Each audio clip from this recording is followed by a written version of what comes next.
Medical विभाग में नौकरी भी कर चुकी। 20 साल से मैं अपना इलाज करा रही। मेरे दोनों पैरों में बहुत परेशानी हो गई। ऐसी परेशानी कि मैं सुबह ड्यूटी करने जाती और रात को मैं और इंजेक्शन लगा के सोती और तब मैं ड्यूटी करके आती।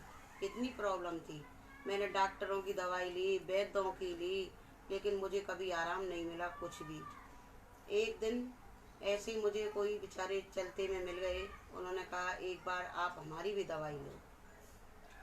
तब मैंने उनको बताया कि भैया ऐसे ऐसे बात है।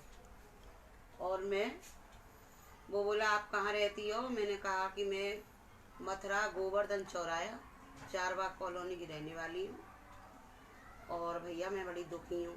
मैं एक कदम नहीं चल सकती, इतनी मुझे परेशानी थी। मुझे पकड़ के गाड़ी में बैठाते, पकड़ के मुझे उतारते। मैं जब टॉयलेट जाती तो मुझे पकड़ के ले जाते, फिर मत लेके आते। कभी कभी मेरा ये पैर घुटना जैसे कि मैं बैठने को होती तो ऐसा कि ऐसा रह जाता, मेरा कभी सीधा भी नहीं हो पाता। तब मुझे वो बेचारे मिले और उन्होंने मुझे बताया इस मेडिसिन के बारे में कि मैंने लिया।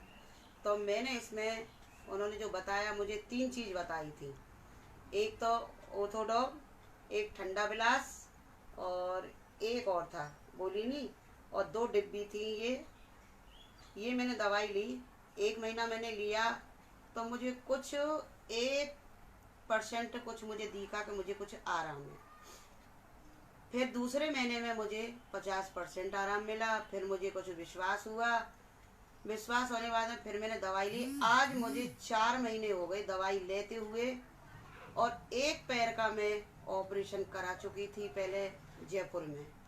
उस पैर में भी मुझे बहुत आराम था, लेकिन इसका भी मैं ऑपरेशन की तैयारी कर रही थी।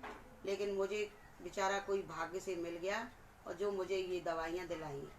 आज मैं इतनी हो गई कि मैं खड़ी होके और बिना ही किसी इस सहारे से चलती थी, बैठ के थे इस सहारे से ऐसे चलती थी मैं। और आज मैं अगर चाहूँ तो घर में ये बैंत रख देती हूँ और इस तरीके से चलती हूँ मैं। क्योंकि ये पैर ऑपरेशन का है, तो ये तो मेरा पैर ऑपरेशन में सीधा हो गया। और ये मेरा ऑपरेशन नहीं है, ये दवाई का है, तो ये छोटा है थोड़ा मेरा पैर, इसलिए मैं थोड़ी लचक खा के चलती हूँ।